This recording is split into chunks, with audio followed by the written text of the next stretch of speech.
9 नवंबर 1989 के दिन जर्मनी में एक ऐतिहासिक घटना घटित हुई।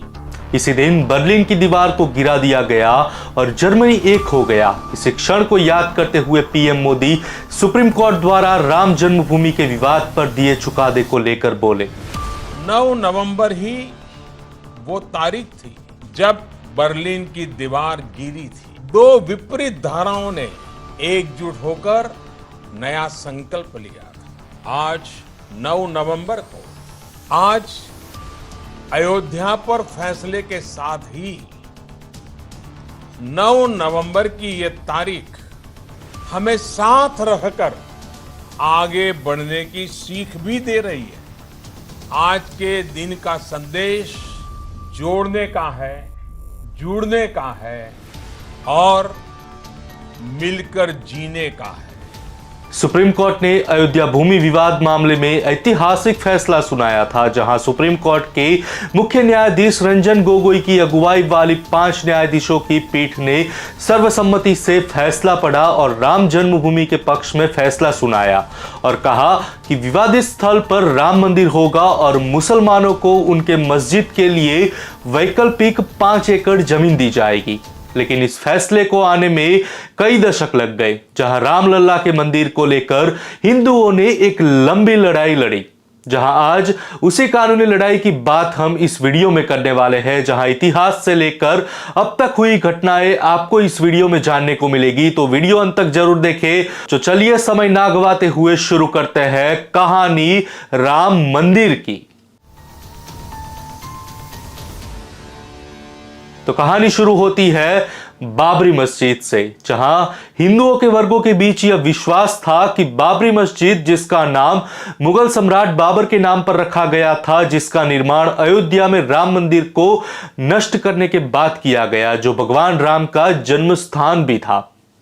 हिंदू पक्ष यह कहते हुए जमीन अपने लिए चाहते थे कि भगवान राम का जन्म उसी स्थान पर हुआ था जिस पर बाद में मस्जिद का केंद्रीय गुंबद बनाया गया था। हालांकि मुस्लिम पक्षकारों ने तर्क दिया कि मस्जिद का निर्माण 1528 में बाबर की सेना के कमांडर मीर बाकी ने बिना किसी पूजा स्थल को ध्वस्त किए किया गया था और चूंकि भूमि का अधिकार किसी अन्य पक्ष को हस्तांतरित नहीं किया गया था, इसीलिए जगह का अधिकार उनका था। अगर यह विवाद को हम क्रोनोलॉजी में समझे तो देखते हैं कि महत्वपूर्ण साल में क्या हुआ था इसके साथ। तो सबसे पहले बात होती है 1528 की, जहां 1528 में माना जाता है कि प्रथम मुगल सम्राट बाबर ने बाबरी मस्जिद का निर्माण कराया था। 1528 में मुगल सम्राट बाबर के कमांडर मीर बाकी द्वारा निर्मित 3 गुंबद वाली मस्जिद जौनपुरी शैली में थी। जिसके बाद साल आता है साल 1885, जहां 1885 में महंत रघबीर दास ने बाबरी मस्जिद के आसपास एक मंदिर बनाने की अनुमति मांगने के लिए फैजाबाद अदालत का रुख किया। याचिका अस्वीकार की जाती है। जिसके बाद साल आता है 1949, जहां भगवान राम की मूर्तियां रहस्यमय तरीके से मस्जिद के अंदर पाई जाती है। मुस्लिम पक्ष का दावा था कि यह हिंदुओं की करतूत है, जबकि हिंदू मूर्ति की पूजा करना चाहते थे। यह घटना घटित होने के तुरंत बाद हिंसा भड़क उठी और प्रशासन ने मूर्ति सहित परिसर को अंदर ही बंद कर दिया। इसके बाद 1950 की साल में गोपाल विशारद और रामचंद्र दास मूर्तियों की पूजा की अनुमति के लिए फैजाबाद अदालत में चले गए। हालांकि इस मामले में पहला सिविल मुकदमा 1950 के दशक में दायर किया गया था, लेकिन कानूनी लड़ाई ब्रिटिश काल से चली आ रही थी। हिंदुओं और मुसलमानों के बीच सांप्रदायिक झड़पों को रोकने के लिए औपनिवेशिक प्रशासन ने दोनों समुदायों को क्षेत्र में पूजा करने की अनुमति देने के लिए एक फेंसिंग भी बनाई थी। जिसके बाद साल आता है 1959, जहां निर्मोही अखाड़ा ने विवादित भूमि पर कब्जा करने के लिए याचिका दायर की। जिसके बाद 1961 में सेंट्रल सुन्नी वक्फ बोर्ड ने यूपी ने विवादित भूमि के स्वामित्व की घोषणा और मस्जिद के अंदर की मूर्तियों को हटाने के लिए अदालत का रुख किया। जिसके बाद 1986 में फैजाबाद अदालत ने हिंदुओं को मूर्तियों की पूजा करने की अनुमति दे दी। 1 फरवरी 1986 तक किसी भी पार्टी को परिसर के अंदर जाने की अनुमति नहीं थी।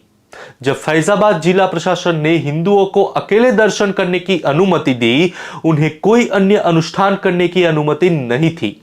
जिसके बाद 1989 में इलाहाबाद उच्च न्यायालय ने स्वामित्व विवाद को अपने हाथ में ले लिया और आदेश यथास्थिति में रखा। जिसके बाद फिर से 1989 में राजीव गांधी सरकार ने विश्व हिंदू परिषद यानी कि वीएचपी को विवादित स्थल के पास पूजा करने की अनुमति दी। जिसके बाद साल 1992 में कार सेवकों ने बाबरी मस्जिद को ध्वस्त कर लिया। जांच के लिए जस्टिन लिब्रहान आयोग नियुक्त किया गया। जिसके बाद साल 1993 में पीवी नरसिम्हा राव सरकार ने विवादित स्थल से सटी 67 एकड़ जमीन का अधिग्रहण कर लिया। सुप्रीम कोर्ट ने अपने डॉक्टर इस्माइल फारूकी फैसले में अधिग्रहण को बरकरार रखा। जिसके बाद साल 2002 में इलाहाबाद उच्च न्यायालय ने मालिकाना हक के मुकदमों की सुनवाई शुरू की। इलाहाबाद उच्च न्यायालय ने भारतीय पुरातत्व सर्वेक्षण यानी कि एएसआई को विवादित स्थल पर खुदाई करने का निर्देश दिया और साल 2003 के अगस्त महीने में एएसआई ने रिपोर्ट प्रस्तुत की, जिसमें कहा गया कि बाबरी मस्जिद से पहले एक बड़ी संरचना के अवशेष मौजूद थे। जिसके बाद साल 2010 में उच्च न्यायालय ने विवादित संपत्ति को हिंदुओं, मुसलमानों और निर्मोही अखाड़े के बीच 3 तरफा बंटवारे के लिए बहुमत का फैसला सुनाया। जिसके बाद साल 2011 में सुप्रीम कोर्ट ने पार्टियों द्वारा दायर क्रॉस अपील पर उच्च न्यायालय के फैसले पर रोक लगा दी।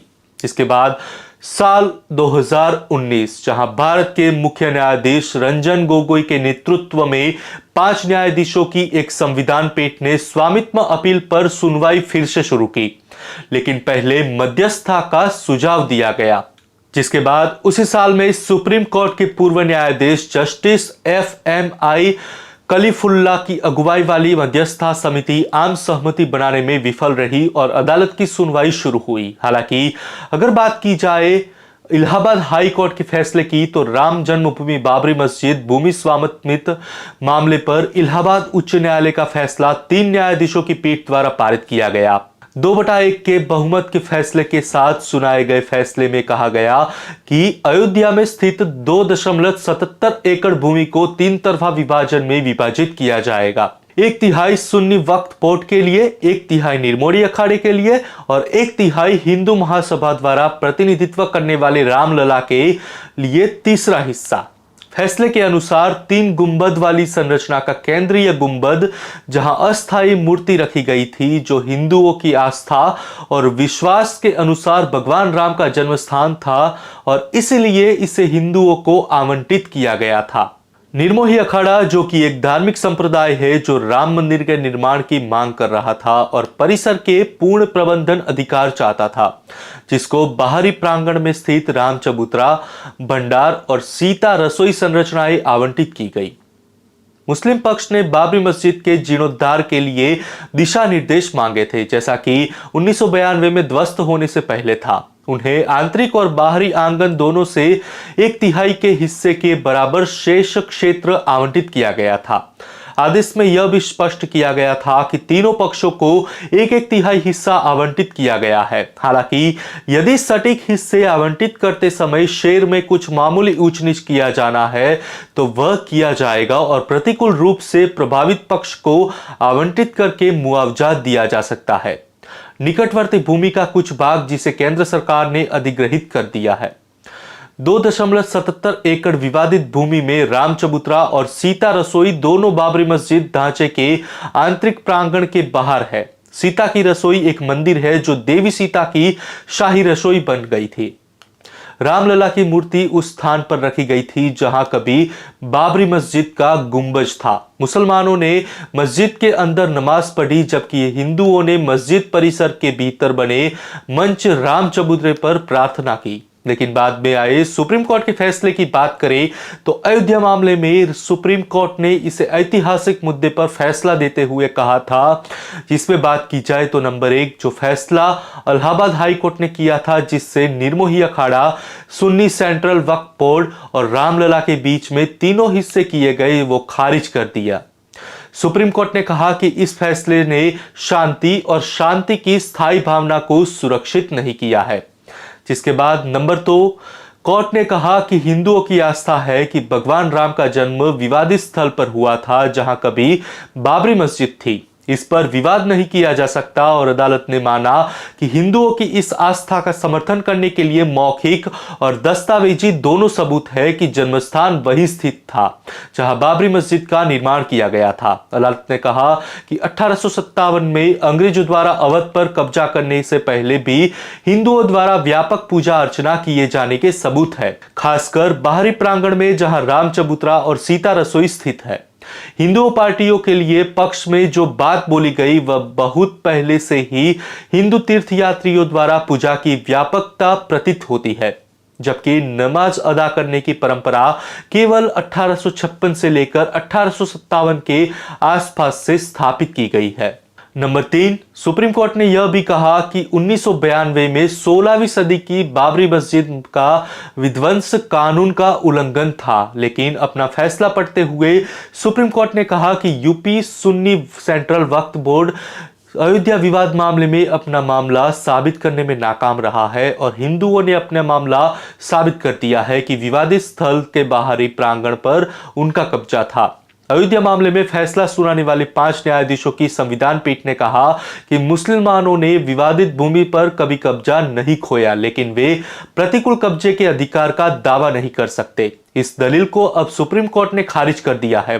वास्तव में इसी तरह का विचार इलाहाबाद उच्च न्यायालय के 2 न्यायाधीशों ने भी अपनाया था, जिसके बाद न्यायमूर्ति डीवी शर्मा ने कहा था कि मुस्लिम यह संपत्ति पर प्रतिकूल कब्जे का दावा नहीं कर सकते क्योंकि यह एक खुली जगह थी और मुस्लिमों सहित हर कोई इसमें आ रहा था। नंबर 4, इसलिए सुप्रीम कोर्ट ने अयोध्या में पूरी 2.77 एकड़ विवादित जमीन रामलला को दे दी है। 1992 में मस्जिद के विनाश के मुआवजे के रूप में मुस्लिम पक्षों को कहीं और 5 एकड़ का भूखंड मिलने की तैयारी है। सुप्रीम कोर्ट ने विवादित स्थल पर बाबरी मस्जिद के विध्वंस का परोक्ष रूप से जिक्र करते हुए कहा है कि वह अनुच्छेद 142 का इस्तेमाल यह सुनिश्चित करने के लिए कर रहा है जो गलत किया गया है उसका निवारण किया जाना चाहिए। वह प्रावधान जो पूर्ण न्याय सुनिश्चित करने के लिए सर्वोच्च न्यायालय को व्यापक शक्तियां प्रदान करता है, आमतौर पर उन मामलों में उपयोग किया जाता है जिनमें मानवाधिकार और पर्यावरण संरक्षण शामिल है। यह पहली बार था कि अदालत ने निजी पक्षों से जुड़े किसी अचल संपत्ति पर नागरिक विवाद से जुड़े मामले में इस शक्ति का इस्तेमाल किया। इसमें कहा गया है कि जबकि अनुच्छेद 142 के तहत अदालत की शक्ति असीमित नहीं है, यह न्याय, समानता और अच्छे विवेक की धारणा के साथ साथ पूर्ण न्याय को प्रभावित करने के लिए अदालत की पूरक शक्ति दोनों का प्रतीक है। वास्तव में यह सिर्फ मुस्लिम पक्षों के लिए नहीं था कि सुप्रीम कोर्ट ने अनुच्छेद 142 को लागू किया था, उसी अनुच्छेद को निर्मोही अखाड़ा के मामले में भी लागू किया गया था जो इस मामले में एक पक्ष था। जिसके बाद नंबर 5, अदालत ने अखाड़े की याचिका को समय बाधित बताकर खारिज कर दिया और संपत्ति पर अधिकार का दावा करने वाले उसके मुकदमे को खारिज कर दिया। हालांकि अदालत ने अपनी असाधारण शक्तियों का इस्तेमाल करते हुए सरकार के निर्मोही अखाड़े को विवादित स्थल पर संप्रदाय की ऐतिहासिक उपस्थिति को ध्यान में रखते हुए संपत्ति के प्रबंधन में उचित भूमिका प्रदान करने के लिए कहा। आगे केंद्र और राज्य सरकार को यह भी निर्देश दिया गया कि मुसलमानों को मस्जिद बनाने के लिए किसी प्रमुख स्थान पर वैकल्पिक 5 एकड़ जमीन आवंटित की जाए। सुप्रीम कोर्ट ने केंद्र सरकार को विवादित स्थल पर राम मंदिर के निर्माण के लिए 3 महीने में एक ट्रस्ट बनाने का निर्देश दिया था, जहां 1992 में बाबरी मस्जिद को ध्वस्त कर दिया गया था। कोर्ट ने केंद्र से कहा कि वह ट्रस्ट की स्थापना में निर्मोही अखाड़े को किसी तरह का प्रतिनिधित्व देने पर विचार करे। निर्मोही अखाड़ा अयोध्या विवाद में तीसरा पक्ष था। सुप्रीम कोर्ट ने निर्मोही अखाड़े की याचिका खारिज कर दी और जो पूरी तरह विवादित जमीन पर नियंत्रण की मांग कर रहा था और कहा है कि वे जमीन के संरक्षक है।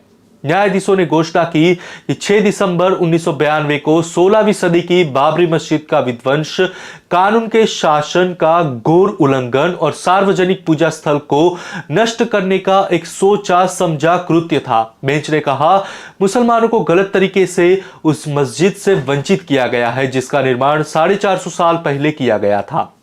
न्यायालय ने 1991 में पूजा स्थल यानी कि विशेष प्रावधान अधिनियम का हवाला दिया, जो यह कहने के लिए कि सभी धर्म समान है, किसी भी पूजा स्थल की स्थिति में बदलाव पर रोक लगाता है। हिंदुओं को विवादित भूमि और अयोध्या में मस्जिद के निर्माण के लिए अलग से 5 एकड़ जमीन देने के बाद सुप्रीम कोर्ट ने काशी और मथुरा जैसे स्थलों की यथास्थिति बदलने के लिए नए मुकदमे को दरवाजा बंद कर दिया, जहां पूजा को लेकर विवाद भी देखा गया है। संविधान एक धर्म और दूसरे धर्म की आस्था और विश्वास के बीच अंतर नहीं करता है। सभी प्रकार के विश्वास, पूजा और प्रार्थना समान है। पीठ ने कहा कि अधिनियम यह अनिवार्य करके भविष्य की बात करता है कि सार्वजनिक पूजा स्थल के चरित्र में कोई बदलाव नहीं किया जाएगा। पूजा स्थल अधिनियम उस गंभीर कर्तव्य की पुष्टि है जो एक आवश्यक संवैधानिक मूल्य के रूप में सभी धर्मों की समानता को संरक्षित करने के लिए राज्य पर डाला गया था। एक ऐसा मापदंड जिसे संविधान की मूल विशेषता होने का दर्जा प्राप्त है।